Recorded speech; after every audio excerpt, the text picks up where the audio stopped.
ധനകാര്യ വകുപ്പ് അദ്ദേഹം ഏറ്റെടുത്ത നടപടിയാണ്, ആ ഒരു തീരുമാനമാണ്. അത് വളരെ ബോൾഡാണ്. അതിനോടൊപ്പം തന്നെ കുറേയേറെ ജാഗ്രത പുലർത്തുവാനും സാധിക്കും. ആരും അത്ര പെട്ടെന്ന് കൈവിട്ട് വാരിക്കൊണ്ട് പോകരുത് എന്ന ഒരു ചിന്തയും അതിന് പിന്നിലുണ്ടാകാം എന്നാണ് ആ ഒരു വിഷയത്തിൽ അങ്ങയുടെ അഭിപ്രായം. അത് വളരെ പ്രധാനപ്പെട്ടൊരു കാര്യമാണ്. കാരണം ഞാൻ നേരത്തെ പറഞ്ഞല്ലോ, അദ്ദേഹത്തിന് മുമ്പ് ഭരണപരിചയം തീരെ ഇല്ലാത്ത ആളാണ്. അങ്ങനെ ഒരാൾ മുഖ്യമന്ത്രിയായിട്ടിരിക്കാമെന്ന് വെച്ചാൽ കുഴപ്പമില്ല. കാരണം ശക്തരായ സഹായികൾ IAS ഉദ്യോഗസ്ഥരാണെങ്കിലും മന്ത്രിസഭാ സഹപ്രവർത്തകരായിട്ടൊക്കെ ഉണ്ടെങ്കിൽ അവരെയൊക്കെ ഡിപ്പെൻഡ് ചെയ്ത് മുമ്പോട്ട് കൊണ്ടുപോകും. അപ്പോൾ ആഭ്യന്തര വകുപ്പ് ചെന്നൈയിലേക്ക് കൊടുത്തു, നല്ല തീരുമാനമാണ്. കാരണം വെച്ചാൽ മുഖ്യമന്ത്രി തന്നെ ആഭ്യന്തരം ഭരിക്കണം ഒരു സ്ഥലത്തും പറഞ്ഞിട്ടില്ല. വ്യവസായ വകുപ്പ് കുഞ്ഞാലിക്കുട്ടി കൊടുത്തു, ഒരുപാട് കൊല്ലത്തെ എക്സ്പീരിയൻസ് ഉള്ള ആൾ. ആരോഗ്യ വകുപ്പ് മുരളീധരന് കൊടുത്തു, നല്ല മെയ്വഴക്കമുള്ള നേതാവാണ്. അതൊക്കെ മനസ്സിലാക്കാം. പക്ഷേ എന്ത് ധൈര്യത്തിലാണ് പുള്ളി ഫിനാൻസ് എന്ന് പറഞ്ഞ വളരെ പ്രശ്നഭരിതമായിട്ടുള്ള ഒരു വകുപ്പ് മുഖ്യമന്ത്രിയുടെ ചുമതലയ്ക്ക് പുറമെ ഏറ്റെടുത്ത് എന്ന് സത്യം പറഞ്ഞാൽ എനിക്ക് ഇതുവരെ മനസ്സിലായിട്ടില്ല. അത് എടുക്കാവുന്ന ഭാരമാണോ? KM മാണിക്കകണെങ്കിൽ കുഴപ്പമില്ല, അദ്ദേഹത്തിന് ഒരുപാട് കൊല്ലത്തെ അനുഭവ പരിചയമുണ്ട്, ധനകാര്യ വകുപ്പിൽ തന്നെ ഉണ്ട്.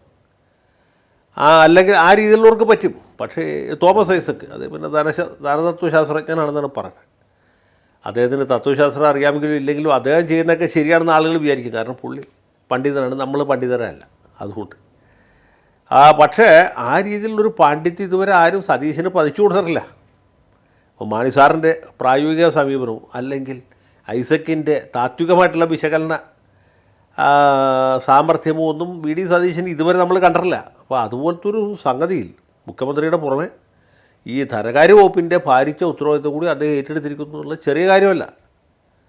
അപ്പോൾ അത് എന്തുമാത്രം ഫലപ്രദമായിട്ട് എത്രമാത്രം വിജയകരമായിട്ട് അദ്ദേഹത്തിന് മുന്നോട്ട് കൊണ്ടുപോകാൻ കഴിയുമെന്നുള്ളതാണ് ഏറ്റവും പ്രധാനപ്പെട്ട വിഷയം. എനിക്ക് തോന്നുന്നു ആദ്യത്തെ ഒരു വർഷം കാര്യങ്ങൾ കൃത്യമായി കൊണ്ടുപോകാൻ സാധിച്ചാൽ പിന്നീടുള്ള കാലം കുറേ കൂടി സുഖമായും അദ്ദേഹത്തിന് മുന്നോട്ട് പോകാൻ സാധിക്കുമെന്ന് തോന്നുന്നു, അല്ലേ?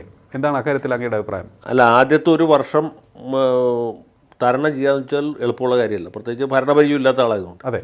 രണ്ടാമത് ഈ ധനകാര്യ വകുപ്പ് കൂടി അദ്ദേഹം തന്നെ കൈയാളുന്നു എന്നുള്ളതുകൊണ്ട് ആദ്യത്തെ ഒരു വർഷം വളരെ പ്രധാനമാണ്. പക്ഷേ ഒരു വർഷം കഴിഞ്ഞാലും പ്രശ്നം എപ്പോൾ വേണമെങ്കിലും ഉണ്ടാകാം. അത് തെരഞ്ഞെടുപ്പിന് 3 മാസം മുമ്പ് 3 ആഴ്ച മുമ്പ് വേണമെങ്കിൽ പോലും ഉണ്ടാകാം. അത് പ്രശ്നം ഉണ്ടാകാതിരിക്കില്ല എന്ന് വിചാരിക്കുന്നതിൽ കാര്യമില്ല. പ്രശ്നങ്ങളുണ്ടാവും. പ്രശ്നങ്ങളുണ്ടാകുകയും അതിനെ വിജയകരമായിട്ട് മറികടക്കുകയും ചെയ്യുന്നിടത്താണല്ലോ ഭരണം എന്ന് പറയുന്നത്. അതെ. അല്ലെങ്കിൽ പിന്നെ ഭരണമില്ല, അത് ഇങ്ങനെ ശാന്തമായൊരു തടാകമായിട്ടിരിക്കും. ഇതങ്ങനെയല്ല, ഇളകുന്ന ഒരു കടലാണ്. അപ്പോൾ അതിൽ കൂടി തുഴഞ്ഞു പോകാൻ എന്തുമാത്രം സാധിക്കും എന്നുള്ളതിനെ ആശ്രയിച്ചിട്ടാണ്. പക്ഷേ വലിയ ആത്മവിശ്വാസം സതീശൻ്റെ ഭാഗത്തുണ്ട്. സതീശനെക്കുറിച്ച് സാധാരണക്കാർക്കും ഈ പറഞ്ഞ പോലെ വലിയ വിശ്വാസമുണ്ട്, പ്രതീക്ഷയുണ്ട്. അതാണ് പ്രധാനം. ജനങ്ങളെ നേരിട്ട് ബാധിക്കുന്നൊരു വകുപ്പാണ് ആരോഗ്യവകുപ്പ്. അത് വലിയ വലിയ അപകടത്തിൽ ചെന്ന് അവസാനിക്കും. രണ്ടാമത്തേത് ആഭ്യന്തരം ഇതുപോലെ തന്നെ പോലീസിനെ നിയന്ത്രിക്കാനും പോലീസിനെ കൊണ്ട് ഫലപ്രദമായിട്ട് ജോലി ചെയ്യിക്കാനും കഴിയും. കഴിവുള്ള ഉദ്യോഗസ്ഥന്മാരെ പ്രധാനപ്പെട്ട സ്ഥാനങ്ങളിൽ, താക്കോൽ സ്ഥാനങ്ങളിൽ ഇരുത്തണം.